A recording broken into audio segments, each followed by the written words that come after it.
할렐루야. 오늘도 하나님께서 우리에게 귀한 날을 주셨습니다. 우리 하나님 말씀으로 하루를 열어가고 또 기도함으로 하나님께 더 가까이 나아가는 복된 날 될 수 있기를 바랍니다. 오늘 함께 볼 말씀은 잠언 6장 1절에서 5절까지의 말씀입니다.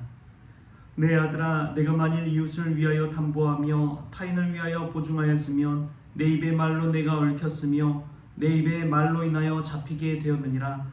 내 아들아, 내가 내 이웃의 손에 빠졌은즉 이같이 하라. 너는 곧 가서 겸손히 내 이웃에게 간구하여 스스로 구원하되 내 눈을 잠들게 하지 말며 눈꺼풀을 감기게 하지 말고 노루가 사냥꾼의 손에서 벗어나는 것 같이 새가 그물 치는 자의 손에서 벗어나는 것 같이 스스로 구원하라. 아멘. 말씀 가운데 귀한 하나님의 은혜가 저와 여러분에게 있기를 소망합니다. 예수님을 믿으며 살아가는 그리스도인들에게는 삶의 분명한 목적과 목표가 있어야 합니다. 여러분은 2026년 또 일생을 살아가면서 하나님 앞에 믿음으로 살아가는 분명한 삶의 목적이 있습니까? 그리고 구체적인 삶의 목표가 있습니까? 그게 무엇인지 한번 스스로 생각해 볼 수 있게 바랍니다. 그리스도인들의 목적은 예수님을 닮아가는 것이 평생의 목적이지요. 예수 방향으로 나아가는 것이고 예수님께 더 가까이 나아가는 것이 삶의 목적이라고 할 수가 있습니다. 그렇다면 삶의 목표는 무엇일까요? 그것은 올 한 해 내가 성경 일독을 하겠다라는 게 삶의 목표가 될 수 있습니다. 좀 더 구체적으로 내가 새벽 기도를 나오겠다. 이게 삶의 목표입니다. 분명한 타겟을 가지고 그것을 향해서 활을 쏘는 것이지요. 그게 일상의 작은 소소한 목표입니다. 청년들로 이야기하면 내가 연애를 올 한 해 시작하겠다. 올 한 해 내가 결혼할 것이다. 올 한 해 나는 취직할 것이다. 이게 삶의 목표가 되겠습니다. 목표지향적인 삶을 사는 사람이 성취감을 느낄 수 있고 한 단계 한 단계 발전해 나갈 수가 있는 것이죠. 사도 바울은 삶의 분명한 목적과 목표를 가지고 있었습니다. 그 목적은 이방인의 사도가 되는 것이 목적이었지요. 그래서 그가 한 일은 소아시아 지역을 가서 복음을 전하는 것, 또 거기서 멈추는 것이 아니라 유럽 빌립보 지경까지 가는 목표를 세워서 한 단계 한 단계 나아가는 것이죠. 올 한 해가 벌써 2월 중순에 이르고 있습니다. 여러분, 삶의 분명한 목적과 분명한 목표를 향해서 한 걸음 한 걸음 나아가는 그런 저와 여러분 될 수 있기를 바랍니다.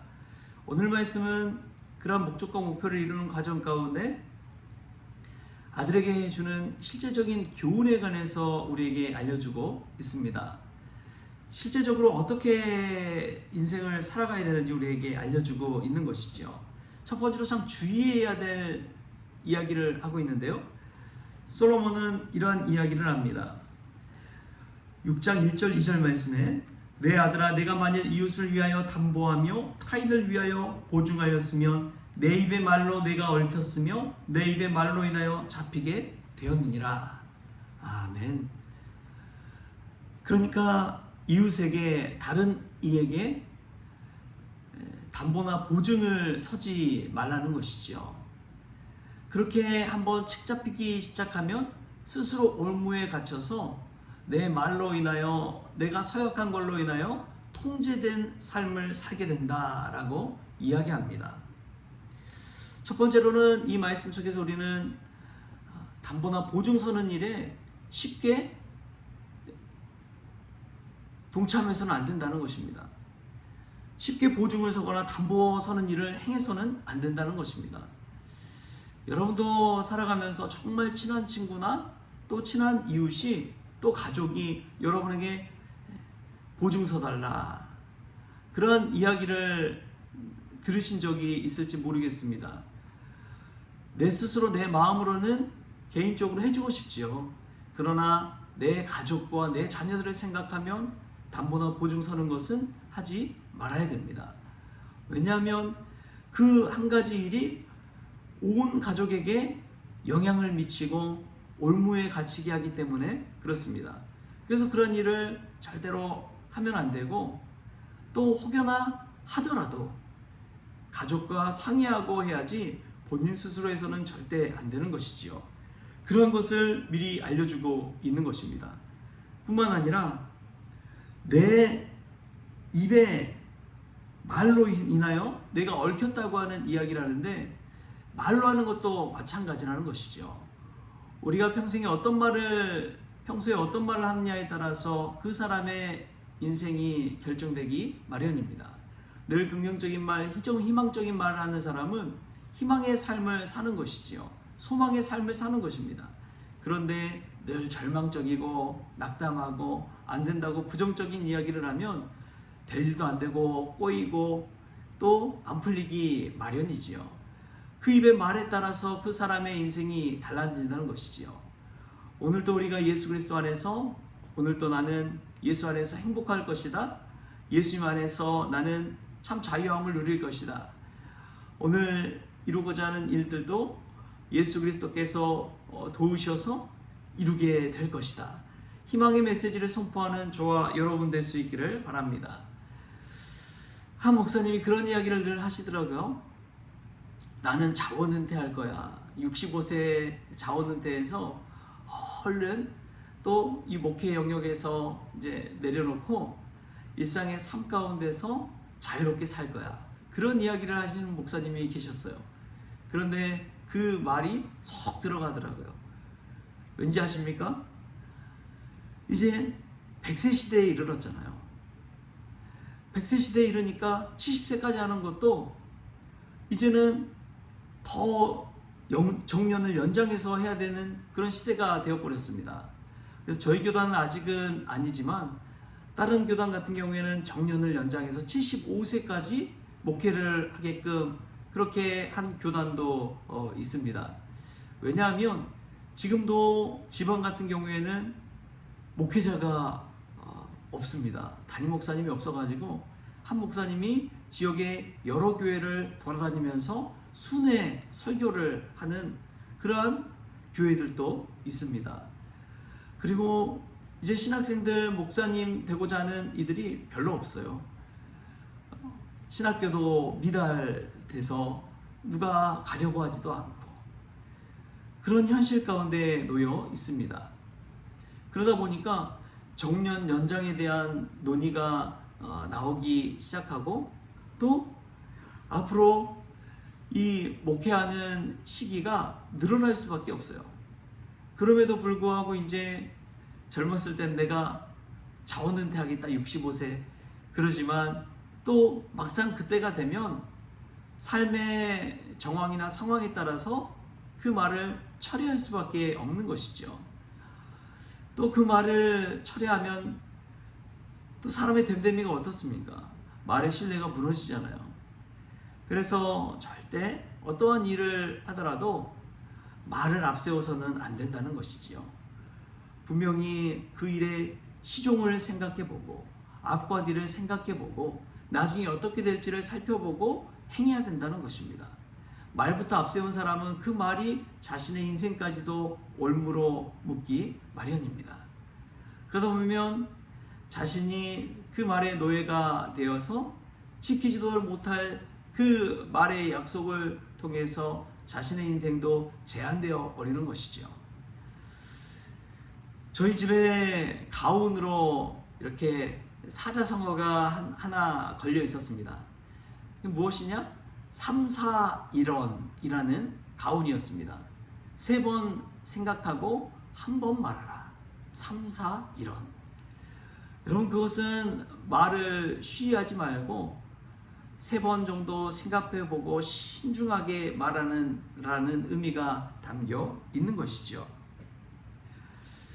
그러한 의미를 생각해 볼 때 우리가 말의 올무에 놓이기보다도 믿음의 말, 희망의 말을 통해서 오히려 우리의 열린 미래를 놓고 하나님 앞에 선포하며 또 기도하며 간구하며 나아가는 저와 여러분 될 수 있기를 바랍니다.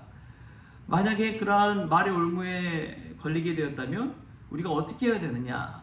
오늘 솔로몬은 우리에게 이렇게 이야기합니다. 4절 5절 말씀에 내 눈을 잠들게 하지 말며 눈꺼풀을 감기게 하지 말고 노루가 사냥꾼의 손에서 벗어나는 것 같이 새가 그물 찌는 자의 손에서 벗어나는 것 같이 스스로 구원하라. 여기서 스스로 구원하라라는 말에 너무 우리가 집중하기보다도 그 전반부에 어떤 태도로 살아야 되느냐, 눈이 잠기지 않고 눈꺼풀이 감기지 않게 하라. 그 말은 잠자지 않고 일어나는 거예요. 그 말의 성취를 위해서 곧 즉시 게으르지 않게 그 일을 바로 행하라는 의미가 담겨 있습니다. 그러니까 말로 미루거나 내일로 미루거나 하지 말고 즉시 그 일을 행하라는 것이죠. 마치 노루가 사냥꾼에서 벗어나기 위해서 얼마나 죽을 힘을 위해서 달려갑니까? 새가 그물 찌는 자의 손에서 벗어나는 것 같이 얼마나 정말 힘차게 날개짓을 합니까? 그런 의미로 이야기하는 것입니다.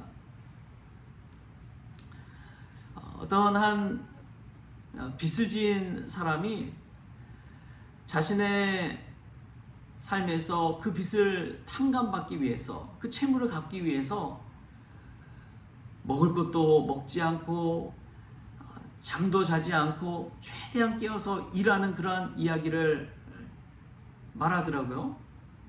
그래서 하루에 한 끼 먹고, 그리고 이 일 저 일 뭐 닥치는 대로 해가지고 가장 먼저 했던 일이 무엇이냐? 빚을 갚는 일을 했다는 것입니다. 왜냐하면 빚을 갚지 않고 그냥 번 대로 족적으로 써버리면 그 빚이 또 빚을 낳고 그 이자가 점점점 불어나서 삶이 엉망이 된다는 거예요. 그래서 가장 먼저 해야 될 것은 빚을 갚는 것이다. 빚을 갚고 나서 그 이후에나 마이너스 인생에서 플러스 인생이 될 수 있다는 것이죠.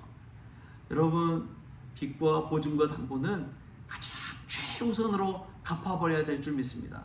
그래서 스스로가 구원한다는 것은 그 올무에서 자유함을 누리는 것이고, 그 통제에서 벗어나서 인생의 목적과 목표를 향해서 나아갈 수가 있는 것이죠. 오늘 이 말씀이 지혜의 말씀, 생명의 말씀 될 수 있기를 축복합니다. 실제적으로 어떻게 인생을 살아가야 되는지 우리 스스로를 돌아보고, 빚 있는 자는 가장 먼저 빚을 갚아버리고 거기서 벗어나서 참 자유함을 누리는 그러한 은혜가 저와 여러분에게 있기를 주신 예수님의 이름으로 축원합니다. 기도하겠습니다. 좋으신 하나님, 감사합니다. 보증서고 담보 서는 일을 하지 않기를 원합니다. 또 내 입에 말의 무게를 생각하면서 허투루 말하지 않기를 원합니다. 무엇보다도 빚을 지게 되고 보증을 서게 됐다면 이제는 정말 최선을 다해 그 모든 것 갚아가기를 원합니다. 그래서 참 자유함을 누리고 올무에서 벗어나는 지혜로운 자들 다 되어지게 하여 주옵소서. 거룩하신 예수님의 이름으로 기도하옵나이다. 아멘. 우리 주기도문으로 오늘 새벽 기도를 마치겠습니다. 하늘에 계신 우리 아버지여, 이름이 거룩히 여김을 받으시오며 나라가 임하시오며 뜻이 하늘에서 이루어진 것 같이 땅에서 이루어지이다. 오늘 우리에게 일용할 양식을 주시옵고 우리가 우리에게 죄진 자를 사하여 준 것 같이 우리 죄를 사하여 주시옵고 우리를 시험에 들게 하지 마시옵고 다만 악에서 구하시옵소서. 나라와 권세와 영광이 아버지께 영원히 있사옵나이다. 아멘.